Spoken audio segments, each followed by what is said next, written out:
Hi, everyone, and welcome to our ttff 20 industry events. And thanks for joining us. This year, because of the pandemic, we have a full online film schedule. And I invite you to go over to online.ttfilmfestival.com or our website at ttfilmfestival.com, where you can check out all the incredible films we have in this year's film festival and purchase your bundles that you can rent for 24 hours. If you're joining us via Facebook Live, you can post your comments and questions for this panel in the section below, and we're going to get to that during the panel. But just before we start, I would love to thank all our TTFF20 sponsors and partners. The festival is given leading sponsorship by the Ministry of Tourism, Culture and the Arts, contributing sponsorship by Republic Bank Limited, and Shell Trinidad and Tobago Limited is supporting our industry events. So we are so thankful for that. So without further ado, I would love to introduce you to our 4 panelists for this, our Narrative Filmmakers panel today, who all have a film in this year's festival and are as diverse as they are in their locations. So from the Dominican Republic, we have Héctor Valdez. He is the director of Malpaso, which is a narrative feature that we have in this year's festival. And welcome, Héctor, to the panel. Then we have Calyx Passailaigue joining us from Toronto, Canada, who is the director of Zeen, a mockumentary that deals with race and identity, what it means to be Caribbean. From Trinidad, we have Akkel Charles, whose film Get Free, that deals with domestic violence against women, is in the festival this year. And finally, Isabella Issa, a Jamaican born and raised native, currently based in the US, whose film Yellow Girl and Me is also in the festival this year. So hi, everyone, and thanks for joining us. So one of the first questions that I wanted to talk about, and these will help us get into the film so we can learn more about what your films are about and based on, is what inspired you to create these films, to write these films? Because as I said, the stories are so diverse. Excuse me, if we look at Yellow Girl and Me, that Isabella wrote, that's the story of a young Jamaican girl and her sister, excuse me, who, are in a situation, her sister's a sex worker. And then at the end of the short film, they break free from that situation that they're in. And then if we look at Malpaso that Héctor wrote and directed, that is the story of 2 brothers and their struggle to survive when they move from where they are to the border town market that lies along the Haitian Dominican Republic border. So Isabella, maybe we could start with you. And then, as I said, feel free to jump in. So let's just talk a bit about what was your inspiration for your film? Of course. So growing up in Jamaica, I think what drew me to filmmaking and storytelling in general was just having this passion to tell the stories of people who felt underrepresented and who felt as though they didn't have a voice. And this story in particular is inspired by one of my dear friends, Nicole Robertson. And a few years ago, she was teaching me sign language for a different short film I was doing. And after we became friends, like a year or 2 after, she, just opened up and shared her upbringing story with me. And it really, really just made me reflect on what it is that we see coming from Jamaica and the Caribbean, the kinds of stories that we're seeing being told. And it just got me thinking, well, why haven't I ever seen somebody like Nicole, this strong, fierce woman who has been through all of this and has overcome it? And it got me pretty angry, I'm not gonna lie, because I was like, just thinking about the things that we see and hear and, the culture of like this very hyper-masculine discourse at the forefront. And, that's kind of what made me decide, like, okay, I want to try to start changing the narrative and bringing these female stories to the forefront. Because when I think about the women who raised me and just Jamaican women in general, Caribbean women, there's a vibrance and this resilience and, that's what I love. And that's So that's kind of what I was like, all right, I want to start bringing this to light. Yes. So yeah. Because I noticed in your bio that you spoke about a narrative that prevails. I suppose the narrative that we are told over and over. Is that what you meant?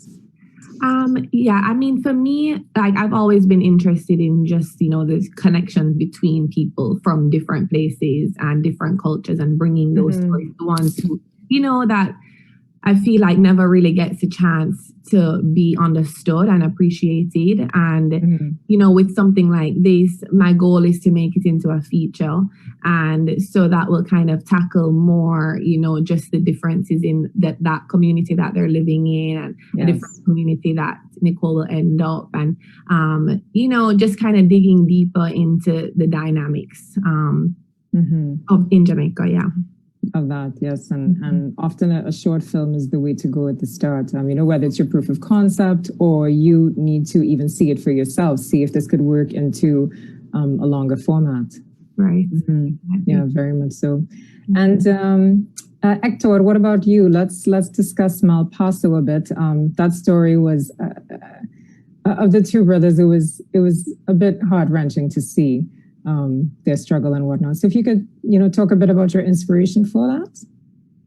Sure. So even as a child growing up in the Dominican Republic, I took many road trips with my family, especially with my father, all around the country. And one of the things that really mesmerized me was how different every place was in such a we come from the Caribbean, so it's we come from small islands, so it's very inspiring to see how different and diverse our countries can be.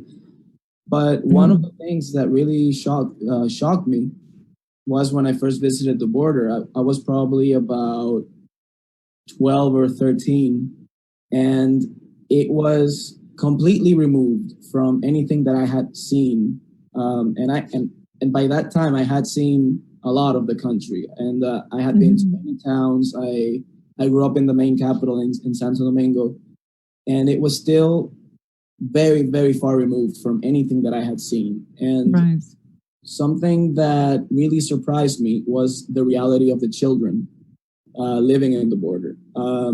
There's a very particular situation that happens at the border of Haiti and the Dominican Republic, and it's that there are thousands of undocumented children growing up in the border towns. Oh gosh! And given that their parents lack documentation, they cannot get documentation, and because of the lack of documentation, they cannot go past middle school.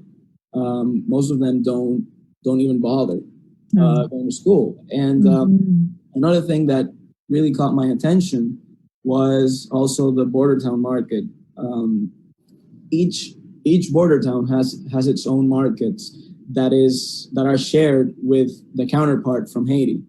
Right. So that was something that I, as soon as I knew that I wanted to make films, I knew that it would feature in one of my films at one point because of the way that it is uniquely distributed in a way that it's basically a melting pot of both cultures and of both identities in one place in the island.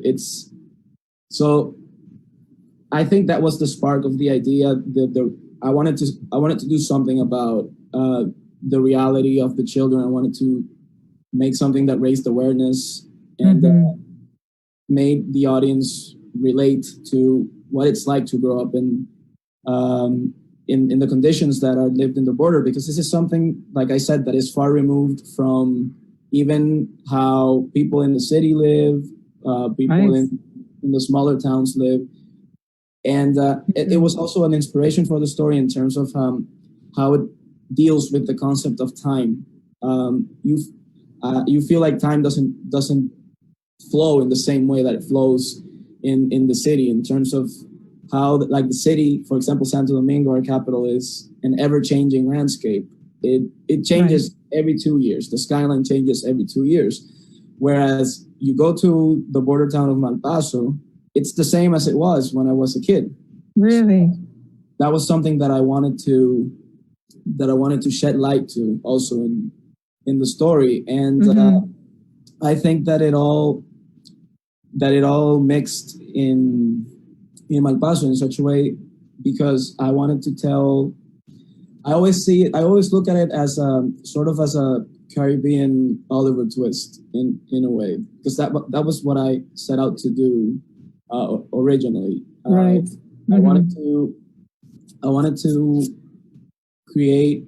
I wondered what it was like, what it would be like to tell the story of an orphan, and I wanted to look for a universal point of reference. I always believe in going from the particular to the universal, because that's the way these stories connect and bring us closer together. Exactly. You always have to hone in on that specific character or characters, but it's the universality of the story that connects the audience to the story and the issue and the heartache and whatever else.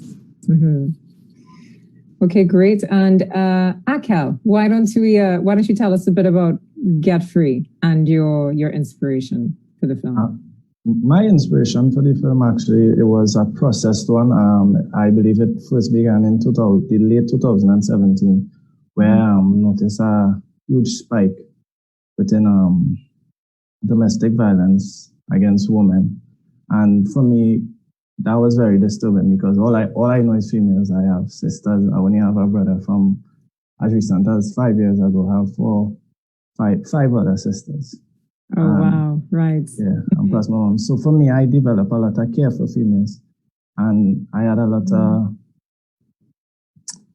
what I'd say, a battle within myself to understand, the care that I have for women, why people can have that kind of care. You would want to know, where in their life, they missed that point at where they should really, really be caring, the kind of care I have. And eventually, even around me, a lot of people, a lot of females would say, it's happening. But one link I always made is that they never had the voice to say anything. And for me, I saw film as my only voice to say something about it, because I wouldn't be contented, if I go out, hold a placard, march, or share a post, or that I wouldn't feel contented within myself. Right. And eventually, I say, I have to use my voice, and that voice is film. I start to, develop the idea. Well, by watching, you'll see a little twist within it. And I said from there, I would just put it out and just let it act as a voice, And I honestly didn't expect it, to be at this platform, if you be honest, because for me, it was just literally being that voice. That's my voice. I want to, share my share of what I think about it and how wrong it is. And well, here we are on the panel, And you're surprised at the response that is received. Is that what you're saying? Yeah, because all this was supposed to be was my placard, Right. It wasn't supposed to be anything other than that, and I appreciate the fact that it's here and it's on a platform that could actually, have my voice heard even more. Yes, that can reach more people. And we'll get into this a bit later, but when I was watching your film last night, I don't know if you'd call it the second act of your film, but because you spent so much time, I will not give any spoilers. You spent so much time on the critical part of the film between the two lead characters. I should say, as an audience watching, you had to watch it. You had to deal with it. You couldn't run away from it, So, and one, not to pass spoiler again, but that's one of the reasons that, I had to put the contrast within there, because, at one point they were good, the couple were good, they were living well, and that's usually how it always is, you're not able to tell a red flag from the beginning. So how it starts. Yeah, they will call it the honeymoon stage. Everything will be fine, and then eventually these dark secrets even end up developing and stuff like that. So I had to put it within there, you know, to see. Yeah, and then you see the turn of the character, which is very sad in itself. All right, lovely. So Calyx, let's talk a bit about Zeen, your mockumentary, which I also enjoyed very much. Could you tell us a bit about your inspiration for that and why you wanted to do that? And then we'll get to our first audience question after. Yeah, sure. Well, basically, initially, this project came about because I was sort of working with this company that more does, I guess, gallery and art displays called Allegua Cultural Productions, and they're based in Canada. And they wanted to do a new project sort of around basically my hometown, which is a suburb of Toronto called Markham. And basically the idea of the project, and I just pulled up a little descriptor because I think it gives a good idea of kind of what this is about is, so this project seeks to engage with the contemporary debate on the legitimacy of speaking for or representing the other. And what they mean by the other is basically the idea of sort of engaging with another culture that you might view as different from your own. So even though I actually have family that was born in Jamaica. My father was born in Jamaica, and I was, raised with a lot of that culture. I sort of wanted to, I guess, contrast the idea of a Black Jamaican versus a white Jamaican experience, or Caribbean in general, I should say. And so that's kind of the basis of the project from, I guess, because basically I applied for this project as like a commission, and we kind of did it like that. But I wanted to, I guess, engage really directly with that idea of sort of speaking for another culture. And so, but do it through comedy, really, is the idea, and really, I guess, show a negative example through comedy of how a character that I play, who, sort of has all these misunderstandings about what he believes Caribbean culture to be. And then I guess contrast that with what like the actual, what the actual real experience of people who, who have a much more close and authentic relationship, at least than that character does with their culture. So I guess something that I am trying to say in that film is something that I notice as a trend a lot in North America, I would say, is this idea of sort of performative, I guess, wokeness, for lack of a better word, as opposed to, and I think that when people do genuinely try to engage with, being an ally or telling that story, I think, that's a great thing. And I would never want to criticize that, but I do think we should be critical of sometimes the intentions behind what people are trying to say, especially because I think a lot of people, it's something maybe that goes a little unspoken, but I think a lot of people would do something like, oh, well, I'm going to make this character Black, or I'm going to make this character female in my film because then it'll be easier to get made, or it'll be easier for people to take notice of it, because when you do something like that, it gives you points. You know what I mean? It gives you points. And it sort of puts eyes on the project that may not have been there before. So it's people sort of trying to game the system a lot of the time. And it's for very, very selfish and very cynical ends. Right. And I also think that, we can kind of make fun of people who do that, you know what I mean? In a, and have a laugh about it, I guess, so that's kind of what I'm trying to do with, and I kind of put it on myself, right? I play that character. So I, I saw that self-awareness, but I guess that's really one big thing I'm trying to say with the film, is that, kind of keep an eye out for these people. What are people's true intentions when they're making a piece of art? Right. Yeah, I guess that would be my main kind of point with that. And I think the genre that you chose, mockumentary, fits it perfectly. And I was also happy that you played it, because you did make me laugh very much with your antics. That's what I describe them as, all the antics. I won't give too many spoilers. because we want to invite people to go over to the website and check out the films. So let's go to our first audience question, which comes from Marielle. Marielle wants to know, how can you avoid the pitfalls of creating misery porn? How do you retain authenticity in the story then? Because we all know that you can't have a film of unrelieved misery. There has to be the rises and the falls. There has to be some element of hope for the audience. So she's asking, how do you not do that, but retain authenticity in your story? And I'll open it up to all of you for whoever would like to answer that one first. I mean, I think you really have to empathize with the subject.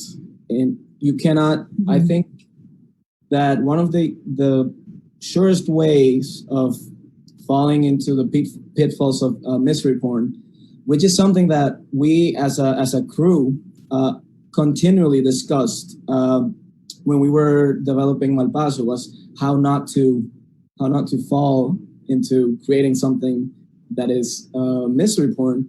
And I think you cannot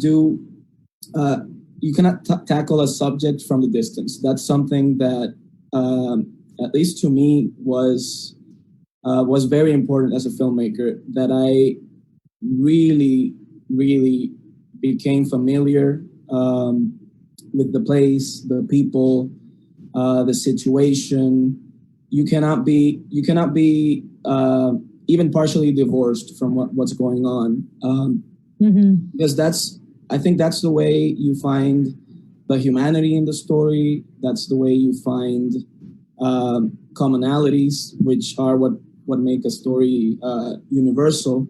And it's much like you cannot judge the characters, the subjects. You have to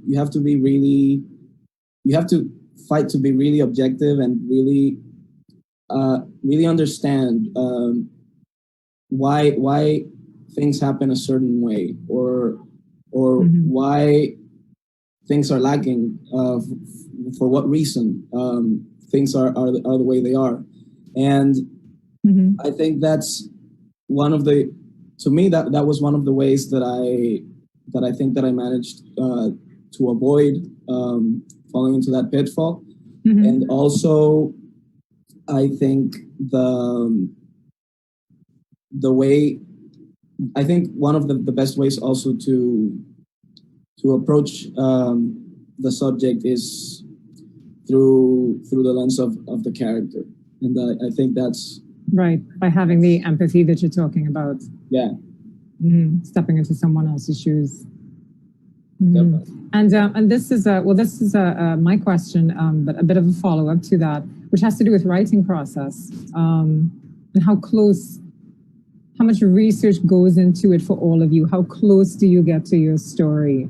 So why don't we talk about that a bit in terms of your process, so that you can maintain that authenticity in your story without being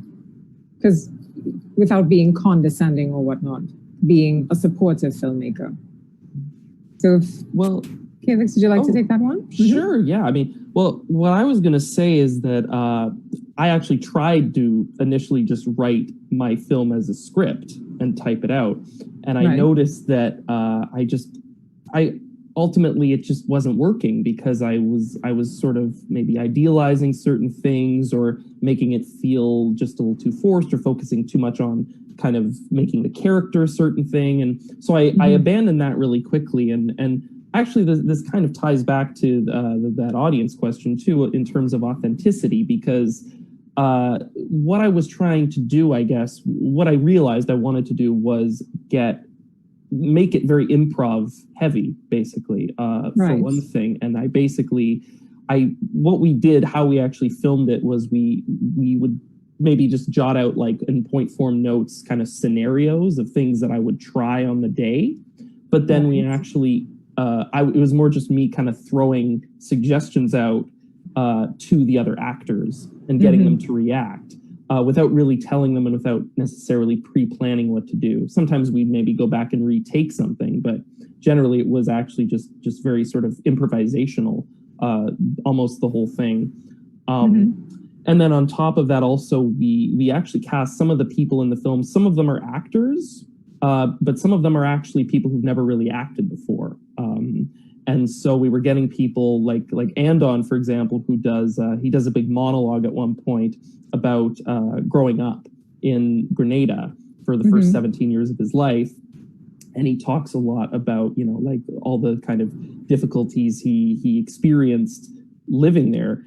And that was completely unrehearsed, what he said. He knew he was going to say something, but I think he had thought of it a little, but we were just kind of like, just go, just kind of naturally. So it's something that in the film, I figured that I never wanted to speak for anyone else, especially someone who was not of my background and my experience.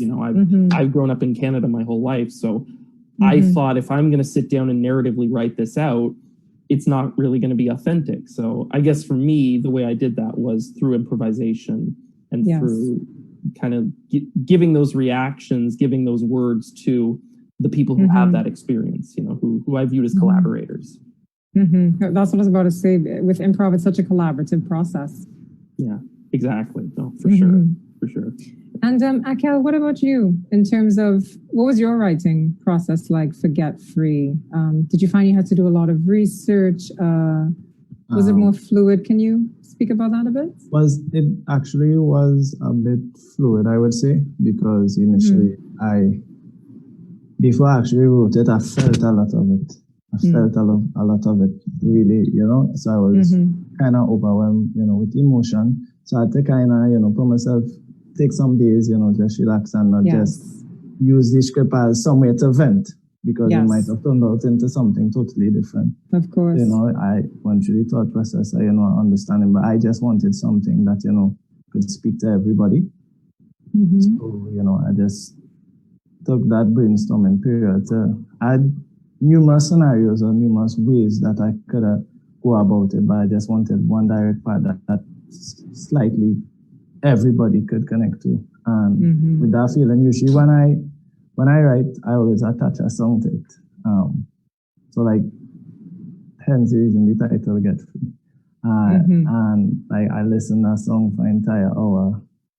Right. And this was before you wrote, while writing? I would just usually just sleep to the song in me and think about the idea the entire time, and then eventually when I'm writing, I would listen to the song. No matter how long it takes, if it takes 4 hours, I would listen to the song 4 hours and repeat in my ears, block out every single thing around me and, just dive into that world of the characters. And for me, I tend to work better with challenging myself with not much characters. So within the film, you realize that there's only 2 characters, one location, and I would, challenge myself, to create a lot of action within that space. So by the time I finished writing it, I was like, yeah, okay, this is it.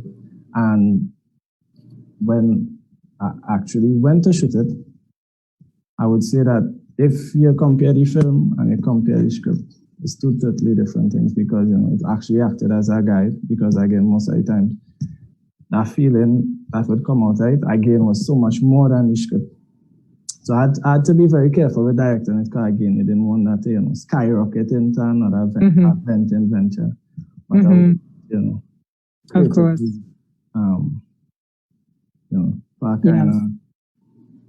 that's what a process, and everyone has a different process. I mean, Isabella, I actually have an audience question for you, Isabella, but before we get to that, would you like to talk about your writing process a bit for Yellow Girl and Me?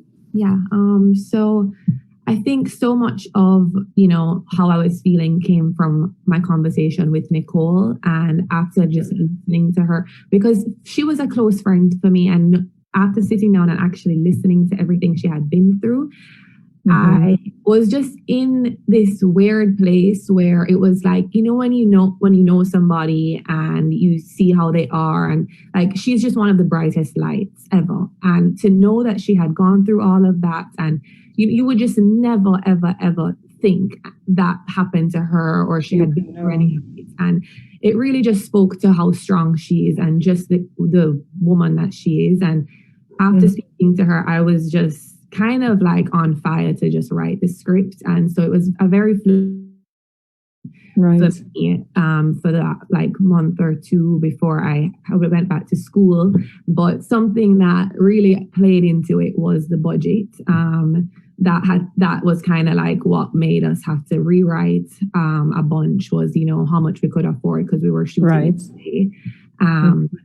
So that was something, but at the end of the day, it was, you know, I was just thinking of the story as, all right, how can we still feel this way and maybe do it in a, you know, not as an expensive way. It's not as expensive, yes. Right.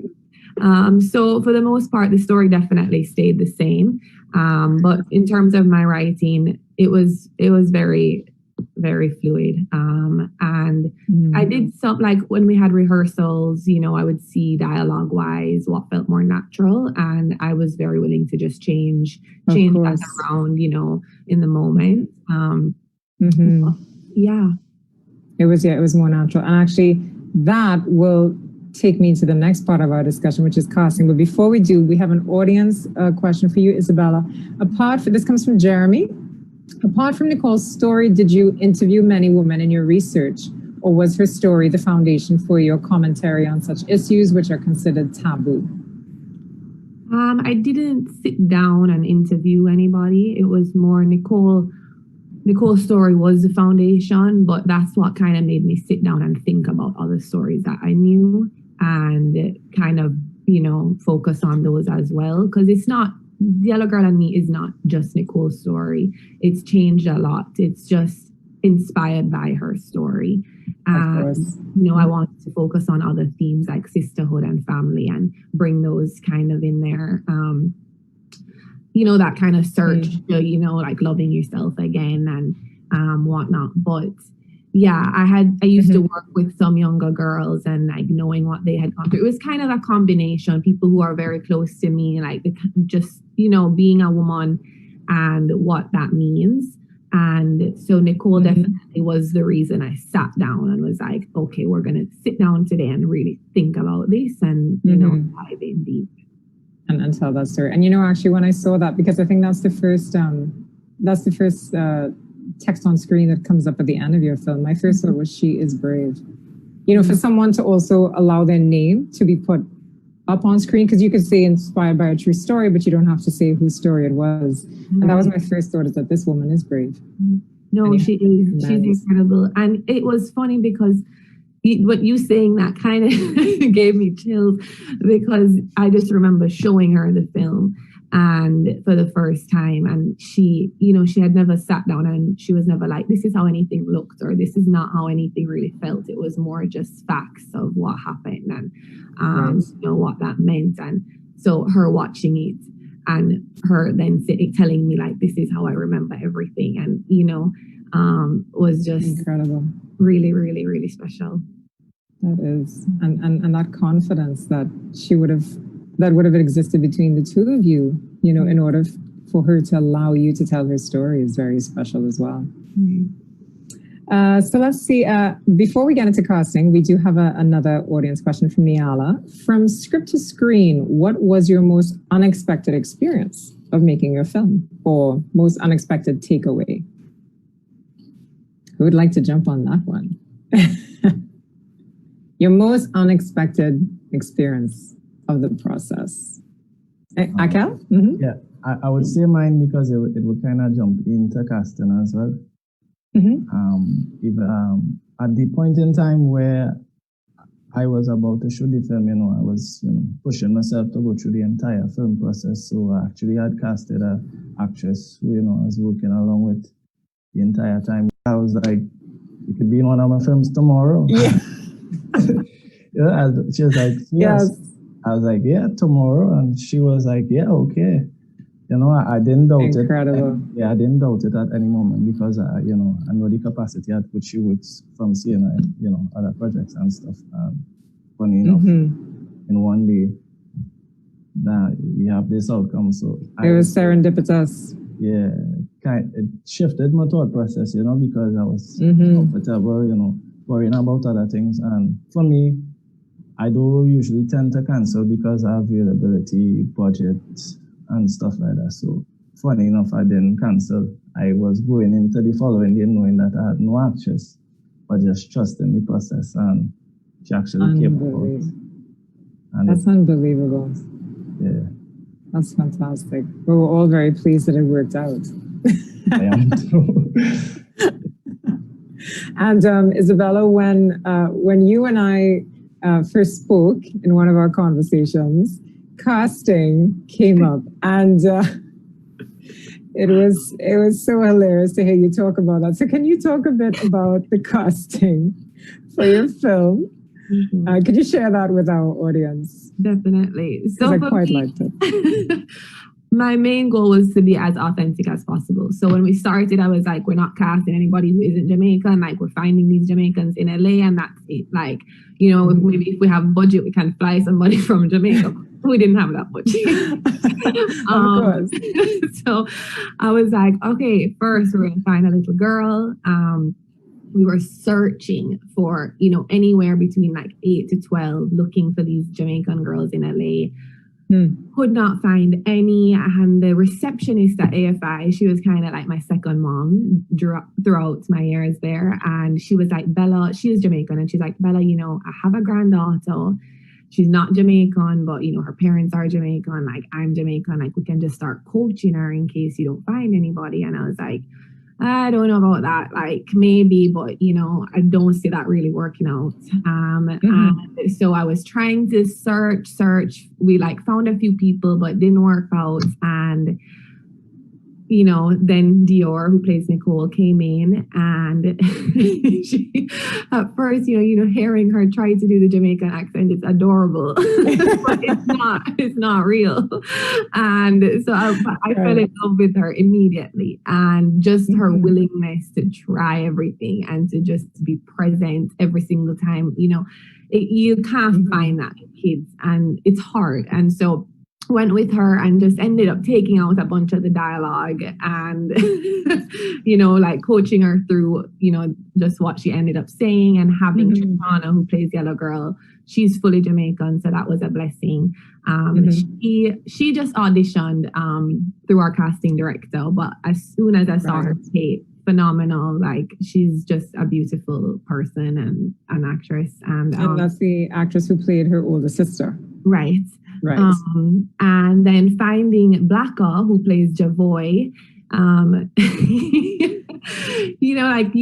There's Jamaicans in LA, like, I know it, but for some reason going out to find them, it was impossible. And I was looking at parties, Caribbean parties to go to. And so I'd leave school at 11:30 and go with my backpack showing up at these parties are you Jamaican? Are you Jamaican? They're like, no, I'm from Trinidad, I'm from Haiti, I'm from couldn't find anyone. And I'm leaving this party just so upset, exhausted. And I said to just out loud in frustration, I just need one Jamaican man.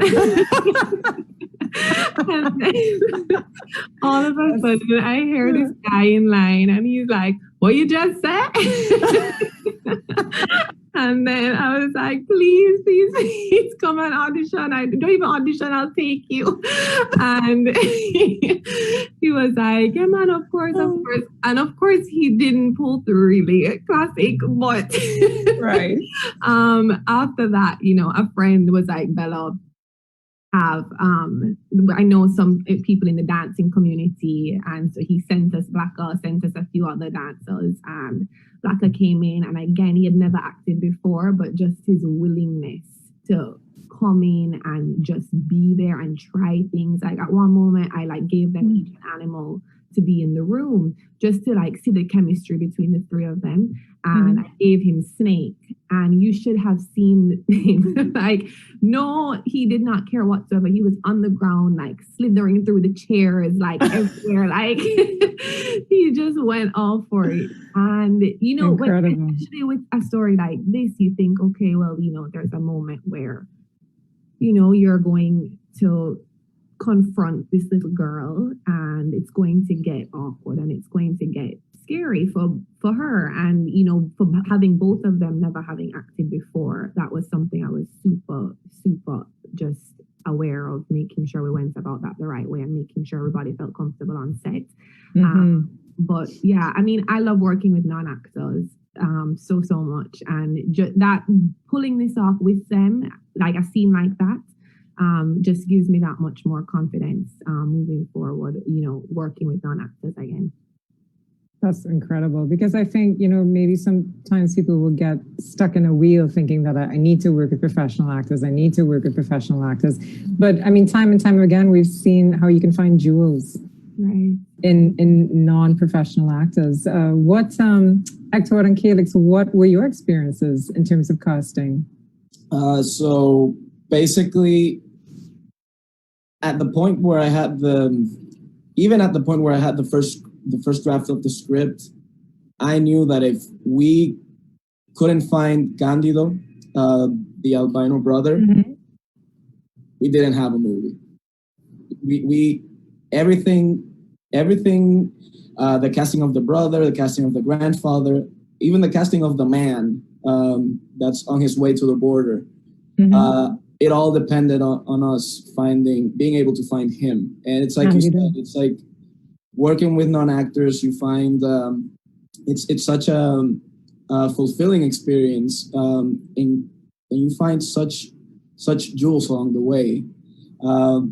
And for me, the casting process, I prioritized finding Cándido, even at the point where I only had a first draft, and I knew that I was going to go through 20 or 30 other drafts before I got to shoot the film. So we started looking for kids all over the country. And something that's particular in the Dominican Republic is that there is a town where there are a lot of cases of albinism. Interesting. It's second in terms of density to Puerto Rico. That's also it's another country that has a town with a high incidence of albinism. Albinism. Yeah. So there was actually a documentary that was made by a colleague of mine 7 or 8 years ago. It was called Blanco. And so that's why I knew about it. And after going through many possible options, I decided to call up my friend, because there was a boy in the documentary, in one of the segments, just 5 minutes. His name was Ariel. So I asked him, like, whatever happened to Ariel? Do you still keep in touch with him? And he did. This was 5 years after they had shot the documentary. So I was like, I want to meet him. I didn't tell him what it was for. At that point, I just wanted to meet him, to get an essence of who he was, because I felt that he could be the character. And he eventually became the character. I cast him as Cándido in the film, and then I started working on getting the other parts of the family. We screen tested with other kids who would play the part of his brother, and then that's how we found Luis Brian, who plays Braulio, who's the other lead. And then we moved on to the grandfather, and we found him also in the countryside. I was very happy, because this was not only my first experience working with non-actors myself as a director, but it was also quite a challenge in terms of logistics and trying to get everything together, and everything had to be truthful, because this is a story that when it comes to like the writing process of it, they were all my teachers in a way, because what I did to reach the level of authenticity that the film managed to attain at the end was to always ask them questions. Always, every time I had a new scene, I would rehearse it with them, see if it worked. I would ask them, like, do the kids in the world, do they speak like this? Right. Does this actually happen? So it was constantly a work in process for me. Even during the shoot, I would constantly be looking at the environment to see what I could learn. I would always approach it as a clean slate. Every day at the border was an experience, and it was a surprise because we didn't know. We knew that we wanted to shoot at the border town market, but we didn't know how the market would react to us in the way, in terms of like how it would be like to shoot, how it would be like to not, how could we not affect its normal flow? Because right. I'm talking about the market because the market is also a character for me in the story, and we used as cast members real people from the market, real sellers from the many shops that are in the market, and they became our allies. And they would always inform the decision making one way or another, because we wanted to be faithful to their reality. But that reality is quite chaotic. You never know what to expect. Every day is a surprise. You can find a day that's packed with thousands of people, then the next day is going to be empty. So you never know what it's going to be. You never know. And we had to work that into the story, and we had to find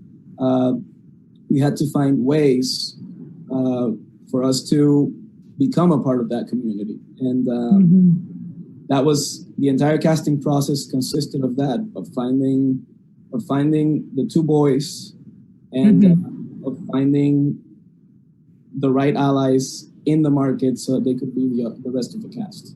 Yes. So you worked with many people who were not actors at all. Yeah, first time. And Candido's brother, is he an actor or not an actor? Well, much like Ariel, who plays Candido, he had a brief experience before, when he was much younger. He appeared in a commercial when he was a child. I think he had a small part in another Dominican movie that's called La Hija Natural, The Love Child. But this was the first time he had a leading role, and it had been probably more than 10 years between those two films. He was fantastic as well. So believable. Wonderful. And they were both, as I said, just heartbreaking to see their reality and their lives, and you do hope for them.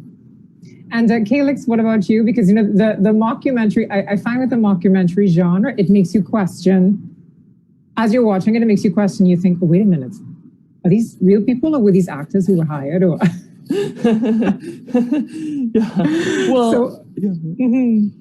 Oh, sorry, go ahead. No, I was just going to say, what was it like for you in terms of the casting process, finding the people to be in the film, in the mockumentary?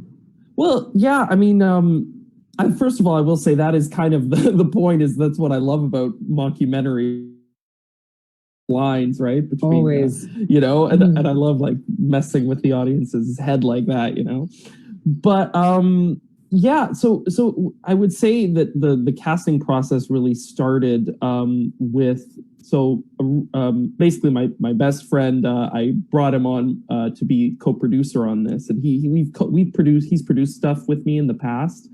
He's more an actor though, due to union things, he wasn't able to act in it, but basically he was I brought him on to be a producer. For one reason for that actually is because he kind of knew I'd done a lot with this character that I play, Chad, and so he sort of knew that character. So anyway, I brought him on board. He's Jamaican as well, and he's very well connected, good trait for a producer, very well connected person. especially within the Caribbean community.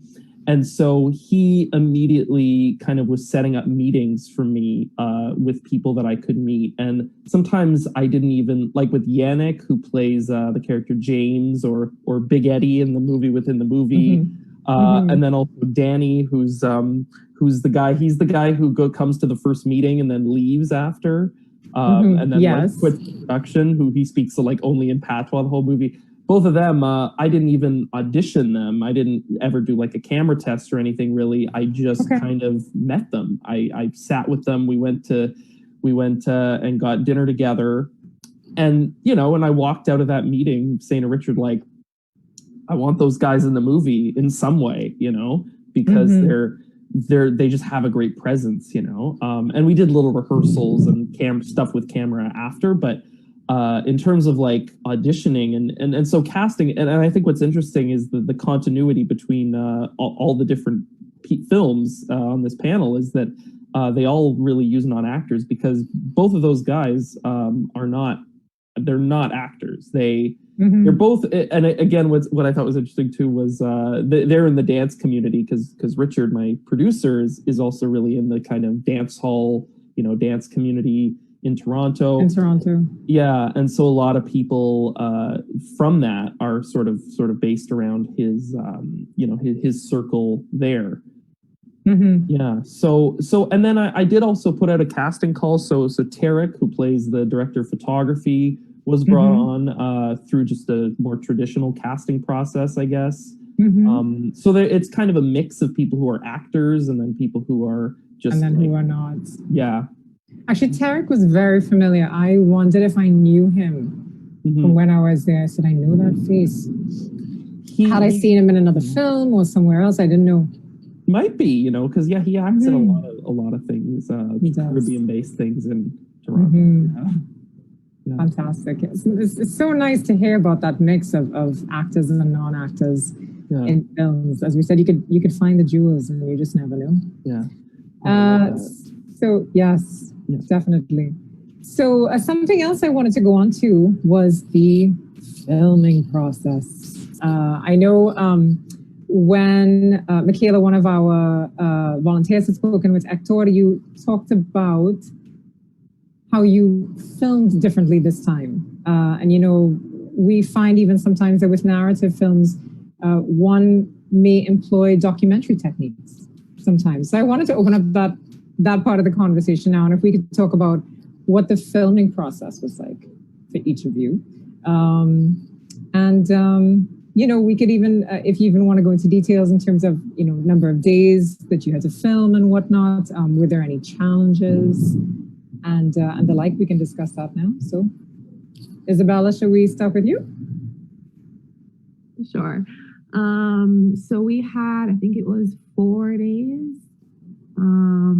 And yeah, for me, what was really important with the filming, going into it, I really wanted more of like a handheld feeling, you know, getting subjective and being in Nicole's mind, because so much of it, you know, there's her imagination as well that plays in there.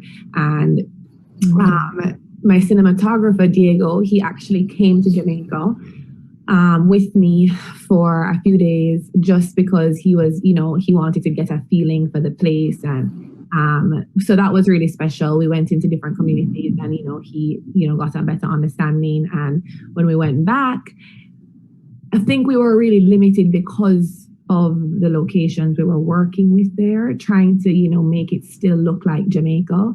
I couldn't be like, let's just go out in the street and, you know, like get everything. It was like, okay, if you move it over, we might see that big building in the back and the train. And so in terms of, you know, how I had imagined it visually, I think there are some differences, but the filming process was very natural for us. He's probably the cinematographer I'll work with for the rest of my life.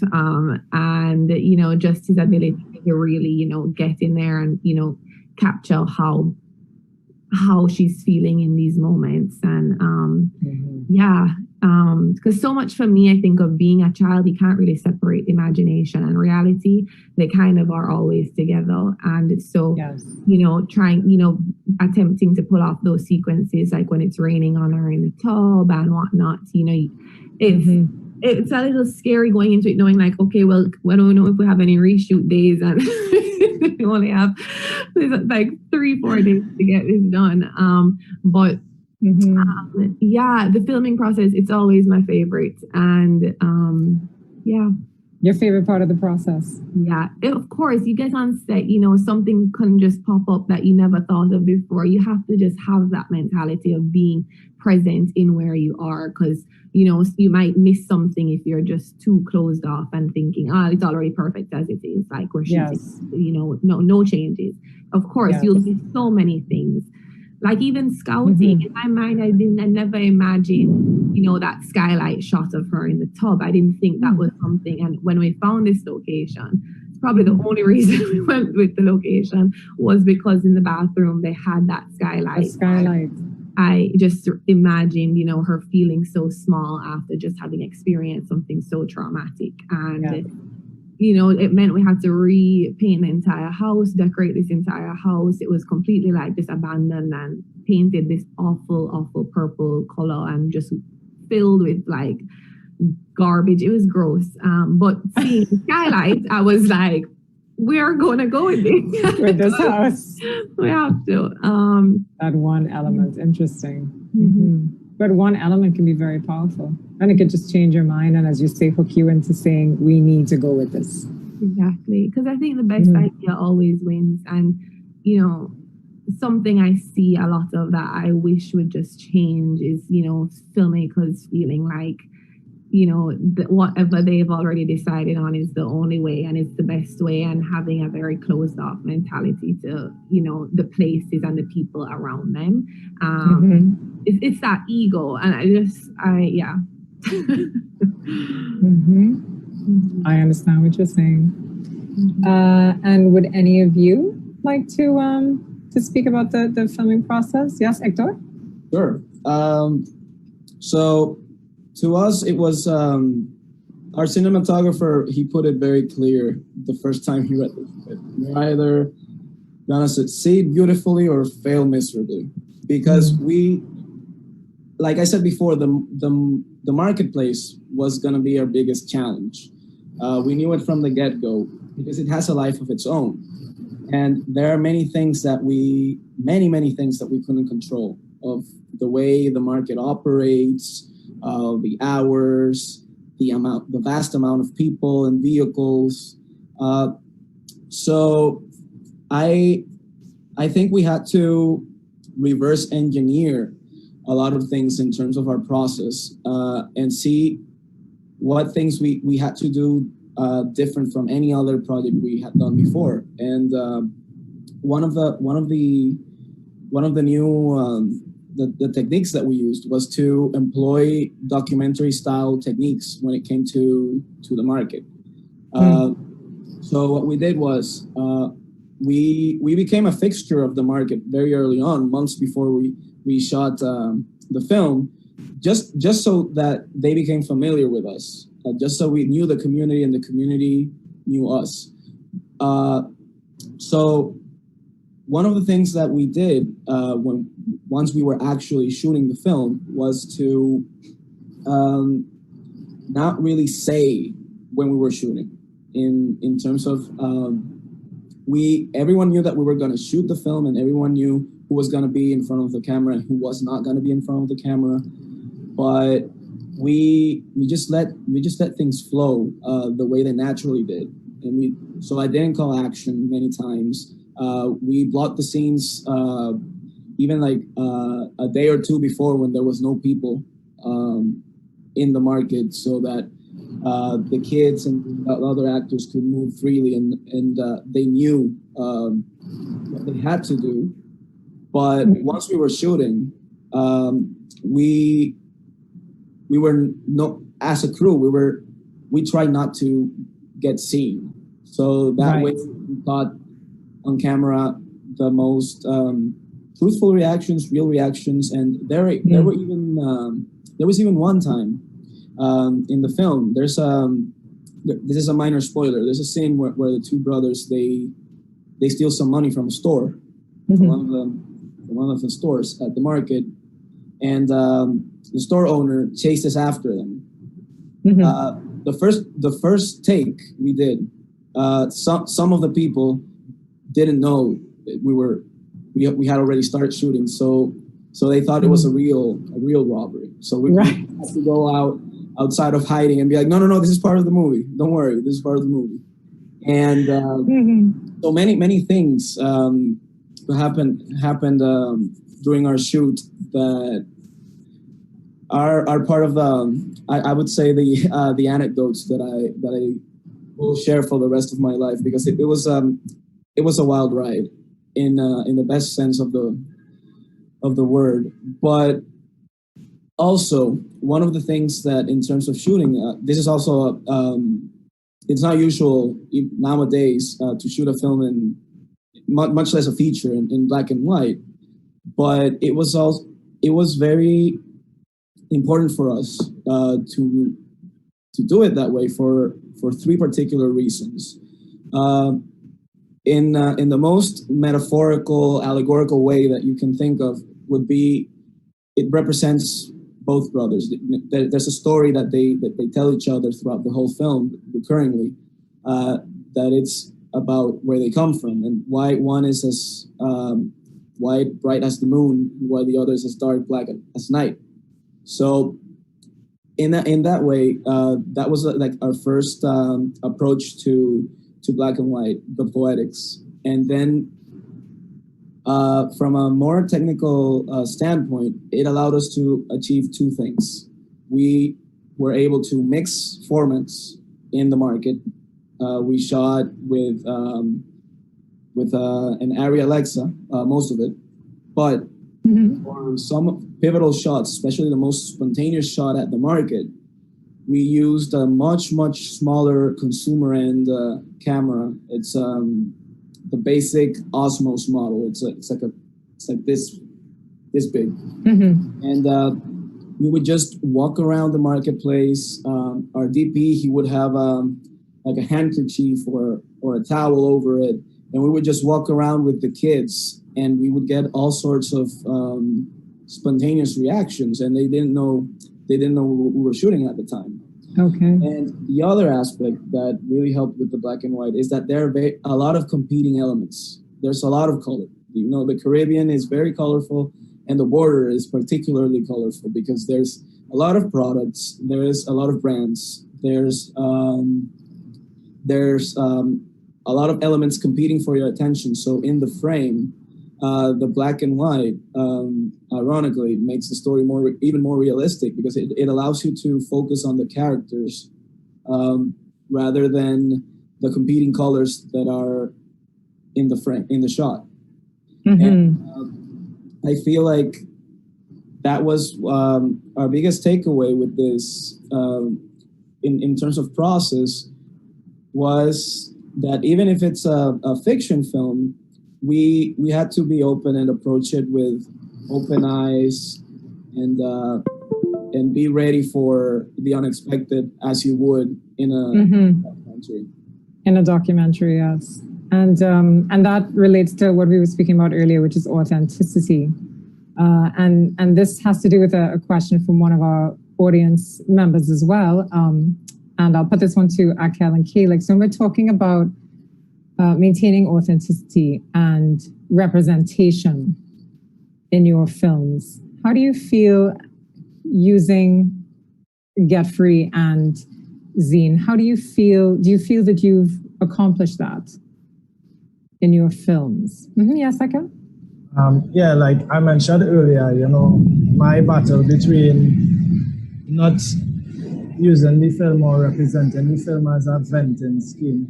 You know, that's one of my battles that I had to ensure to keep the authenticity, you know, telling myself, apart from, you know, wanting to be that voice, the male figure that, you know, is upset about what is happening, you have to remember that this is something all wrong that, you know, males also battling with, so try to maintain that part where everybody could connect to, and not just, again, that personal venting skin. So yeah, that was my major battle with authenticity in terms of with the film. And Calyx, what about you? Yeah, so sorry, could you just explain the question again? I'm not sure I quite understood. Sure. Well, talking about authenticity in your film, and also, though with yours it's a bit different because it's the mockumentary genre, as we were talking about. But as your film deals with Caribbean identity, you said identity and race were, a couple of the issues that you wanted to speak about in your film. How do you feel about representation that you achieved in your film? And I mean, Caribbean representation. Yeah. Well, I mean, I think, again, that was kind of my big intention going into it, right? Was that I want to make sure I get the real authentic voices and the real experiences, and also that I not try to speak for an experience that's not my own. Yes. And I think that also I was almost trying to, in a sense, sort of parody the people who don't do that and who kind of make it about themselves in a sense. Isabella was talking about that idea of how the director sometimes gets an ego about what they think is perfect and not, or this is perfect in my vision, has to take precedence over everything else. And I think as a director, it is important, I think, to have a strong vision, to have a clear idea. But I think part of that is also opening yourself up to what's presented to you, what surrounds you, what the environment is, and not trying to make it something else. Make it, but really adapt to what exists, and building something from that. So I think, to me, at least, it's just kind of a part of the process, a natural part of the process that I try to sort of, incorporate in my work regardless, is that idea of, well, what do we have, But I think a part of that too was just, bringing people, because I think even because my film is about, an immigrant, it can be about immigrant identity as well, And so what I did was I said, take, Andon, for example, and then you contrast that with Tarek, two different examples. So Andon is from Grenada. He spent the first 17 years of his life in Grenada. He was born and raised there, and he moved to Canada. So I want him to play a character, just for the context of my film, at least.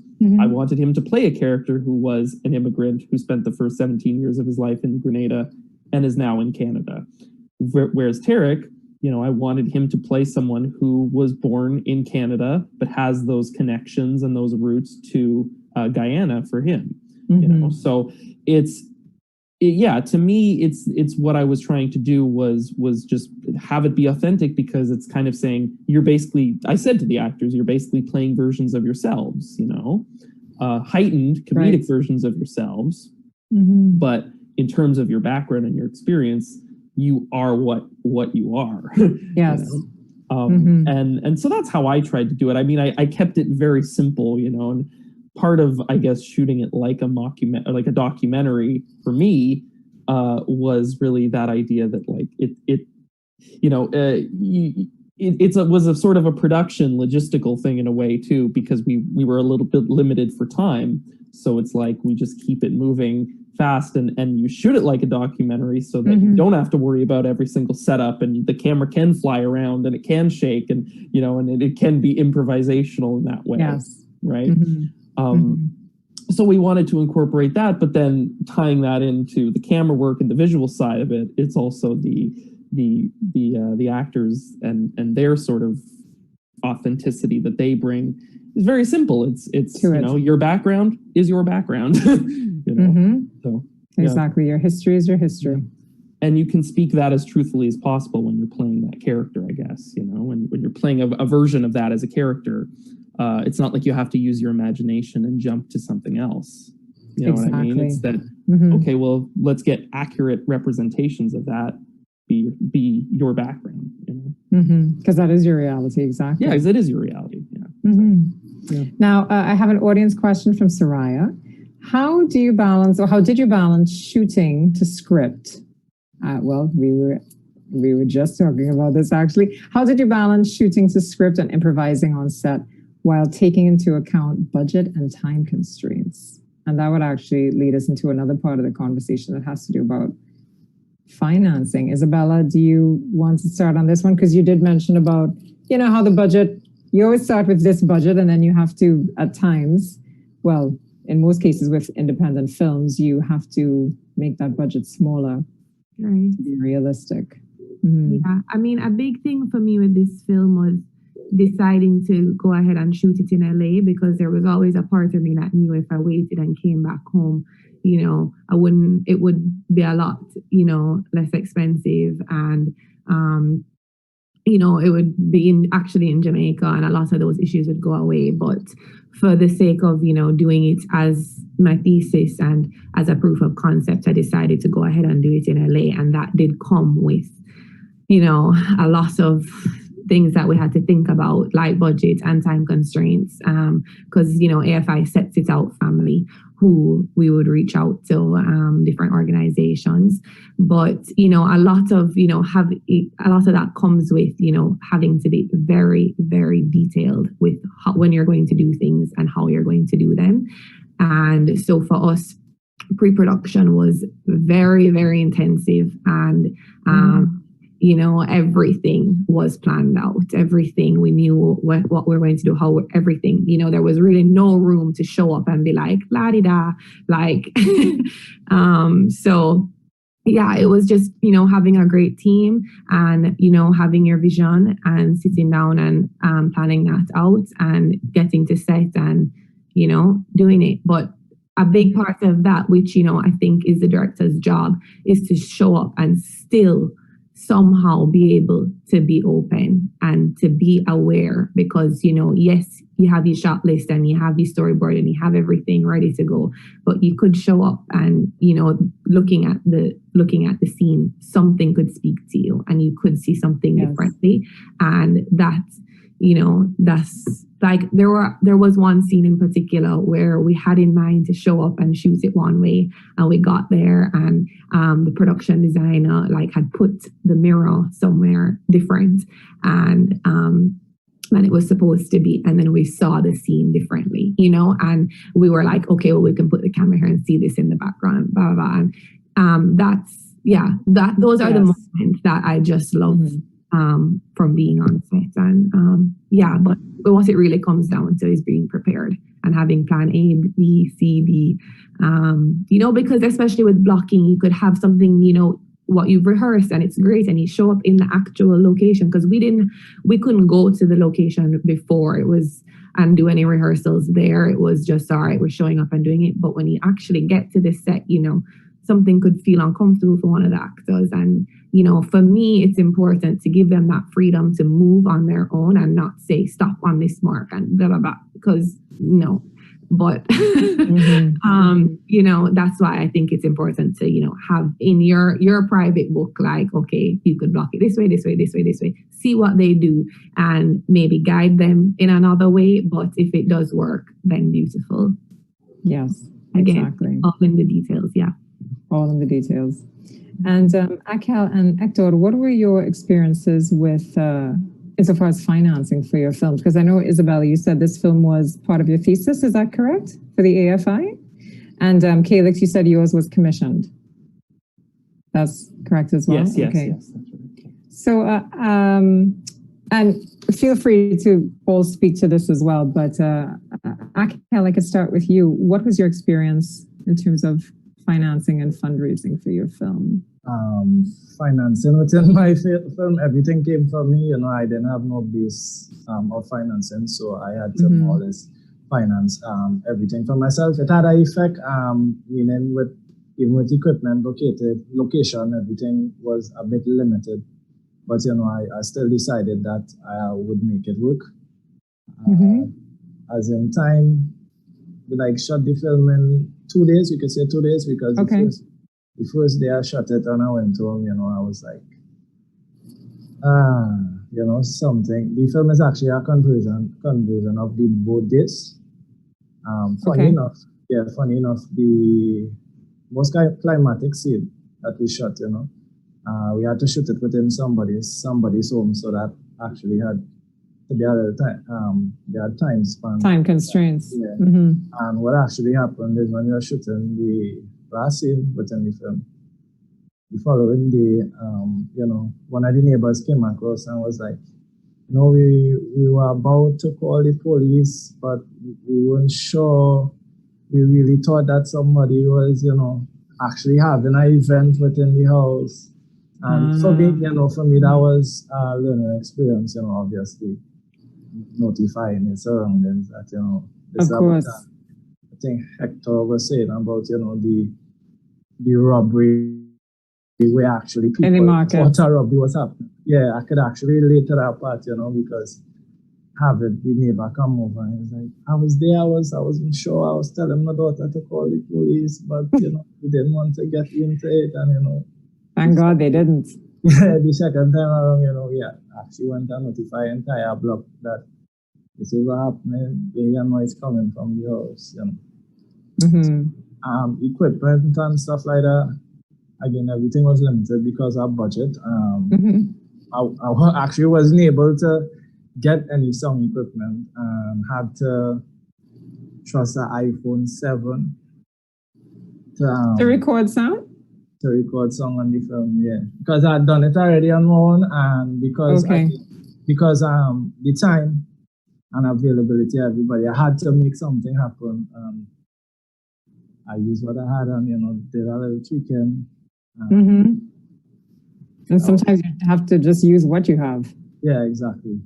So, most of my process, but I think after the festival, moving forward, having learned from the little workshops, film quad, the process like getting funding and stuff like that. Yes. But everything prior to that, was just me. You self-financed. Yeah, because our passion, self-financing and stuff like that. Of course. Well, a lot of filmmakers do that when they first start out as well, too, Yeah. And Héctor, what about you? What was your experience in terms of financing for Malpaso? So I don't know if you guys are aware that in the Dominican Republic, we have a tax credit for film investing. So you'd think, well, that's what I thought many years ago, that it would be relatively straightforward, but it wasn't really, because at least at the very beginning, when this was an unproven concept, and I started shopping it around possible investors and companies, I kept getting the same lukewarm response that it was, well, this sounds like a good film, but it's not for us. So I went through a ton of no's, probably for about a year or so, but at the same time, the project kept attracting interesting talent to it. So we started doing research with the help of the chapter of UNICEF in the Dominican Republic and with Save the Children. So that gave it a little bit more legitimacy to the script. And then we actually, one of the, I think he's probably like the only one of the only professional actors in the entire cast. His name is Vicente Santos. He plays the man, the character of the man. Right. I don't want to give out spoilers, so that's why I call him the man. He that year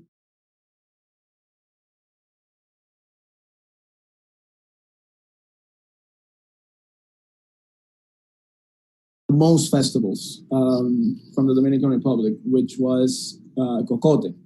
He had just been at Locarno and San Sebastián, and he fell in love with the project. So that also gave it another push until everything was into place. We also had a really good DP, and so the no's started becoming yeses, slowly. And then in 2017, we were finally able to go ahead with the film. It was even if the film is coming out now, it took probably around 4.5-5 years to make. I was going to ask if it took 5 years, because you hear about so many films where when it comes to feature length, taking about anywhere from 5 to even 7 years from concept to distribution. Mm-hmm. And just a quick question to you from Jeremy Héctor. Is there a colored version of Malpaso? If there is, I've never seen it. I've only seen dailies and a couple of frames, because RDP and I were very adamant that the film had to be in black and white from the very beginning, and that was also one of the reasons why we kept getting no from investors, because they were like, no one watches black and white films anymore, and we were like, no, you're wrong. This is gonna work in black and white. Mm-hmm. And so basically, like I said, there were many competing elements at the marketplace that probably amidst all of the people, all that were in the frame, in some of the shots that you can see hundreds of people crowding the marketplace, it probably wouldn't have been as effective to do it in color. And also, since we knew from the get-go that the film had to be in black and white, we also shot it specifically, thinking that it had to be in black and white. In black and white. That's what I wanted as well. There, for example, interior scenes, especially, they don't work the same way if I switch it to color. Wardrobe decisions as well. Since we were working in black and white, we made color decisions that probably would not work if we switched the film to color, because we wanted to, since we're working with different shades of gray, basically, we wanted to work around with different hues that would make the characters stand out, make the background become separated from the elements that were in the mise en scène. So we probably, if we change it to color, you're going to see that there's some mismatch in what they're wearing and understood. Probably the elements that they're since we had that liberty. There are things that if you switch it to color, they're not going to look realistic. Yes. The same. And we only have about 2 more minutes, so I just want to take one more audience question before we wrap up. This one's from Ariel.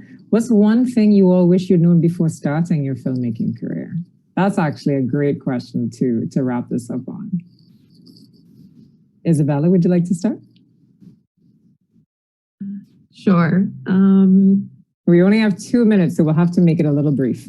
I think knowing the kinds of stories that I want to tell, about people who are marginalized, something that, I've become more aware of throughout the years is that, that is a harder story to bring to light. And, just in terms of being a filmmaker and a director, as your career, it can be challenging sometimes to, keep going. It can feel like there's a lot of everybody's doing this, and but I think for me, there's nothing else I can imagine myself doing, and there's nothing else I would want to do. So I'm blessed to be able to feel that have that calling on my life. But it's something that definitely you have to try not to let it take too much of your mind up, because it's hard. It can be very hard. Yeah. Yes, I understand. And Akkel, what about you? For me, I would say time, because I started from the platform as being an actor only, and wanting to do film. I just had that rush to getting it done and putting it out there. And my understanding now is that putting time to it could do so much more for you. and increase of course. the effect of the film that you'd want to have on the viewer. So it would definitely be time for me. Definitely time to prep. And Calyx? I would say for myself, probably just really speaking for myself, the biggest one is putting trust in collaborators and putting trust in the people who you decide to sort of really go in with.